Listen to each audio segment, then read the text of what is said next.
जी नाज़रीन, welcome back from the break. और अब बात कर लेते हैं दादू में अदालत के अहाते के बाहर सहाफ़ियों को कवरेज करते हुए एंटी टेररिज्म एक्ट के तहत मुकदमा दर्ज कर लिया गया है। अदालत के बाहर जो सहाफ़ी कवरेज के लिए मौजूद थे उन पे ये मुकदमा दर्ज किया गया है। इस पर मज़ीद जानेंगे।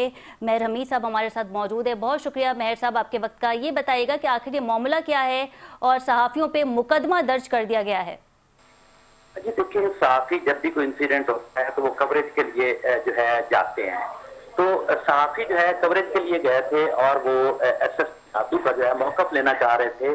ठीक है, उनको मौक़िफ़ लेना जो है वो पसंद नहीं था कि मौक़िफ़ लें, क्योंकि वो एक हसास केस था जिसके हवाले से मौक़िफ़ लेना चाहते थे सहाफ़ी।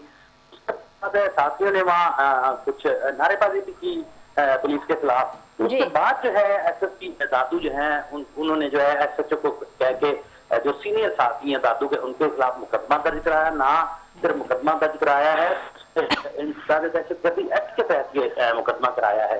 इंतहाई अफसोस है और जो है ये काबिल मजम्मत अमल है कि साथियों के खिलाफ जब भी कोई थोड़ी सी बात है तो ये ऐसे मुकदमा दर्ज किए जाते हैं, साथियों के ऊपर तशद्दुद किया जाता है। तो साथियों को ऐसे जो है उनकी जबान बंद तो नहीं कराई जा सकती है, क्योंकि जब आप साथियों के साथ तशद्दुद करें, साथियों को कवरेज न करने दें तो साथियों की जबान बंद नहीं कराई जा सकती। ये सिंध भर में यही मसला हो चुका है।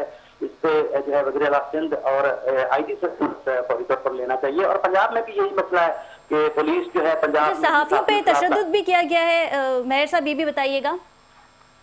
देखिए, तशद्दुद करने की कोशिश की गई है, लेकिन साथियों ने वहां जो है बचाव करा लिया था, क्योंकि काफी लोग भी खड़े थे। लेकिन इंतहाई अफसोस ये अमल है कि साथियों के साथ ऐसा नारवा सलूक, जैसे कोई एक दूसरे मुल्क से साथी आ गए हैं, उनके साथ जो है आए रोज इंतजामिया की जानिब से जो है उस वक्त जो रवैया किया जा रहा है, मैं कहता हूँ कि इस मुल्क में भी जो है सहाफत करना, खासकर सिंध और पंजाब में जो है वो मुश्किल होता जा रहा है, क्योंकि साथियों के लिए ये इंतजामिया की जानिब से रुकावटें। इसका मतलब है कि आप करप्शन करें, आप कुछ भी करें, आप अपनी मनमानियां करें, आपको कोई पूछने वाला ना हो, आप के साथ आवाज उठाने वाला ना हो। अगर यही सिलसिला रहा तो मैं कहता हूँ कि पाकिस्तान जो इस वक्त ना वो एरिया बनता जा रहा है जो है सिंध और खासकर, हालांकि हालात बलूचिस्तान के खराब हैं, वहां पर फिर भी साथियों के साथ इतना नहीं किया जाता जितना इस वक्त पंजाब और सिंध में जो है मुख्तलिफ पुलिस अफसरान की जानिब से या ब्यूरोक्रेसी की जानिब से जो इस वक्त रवैया अख्तियार किया जा रहा है। बिल्कुल ठीक है, बहुत शुक्रिया मेहर हमीद साहब आपके वक्त का। नाज़रीन, प्रोग्राम का वक्त खत्म हुआ। अपनी मेजबान खतीजा राठौर को इजाजत दीजिए। अल्लाह निगहबान।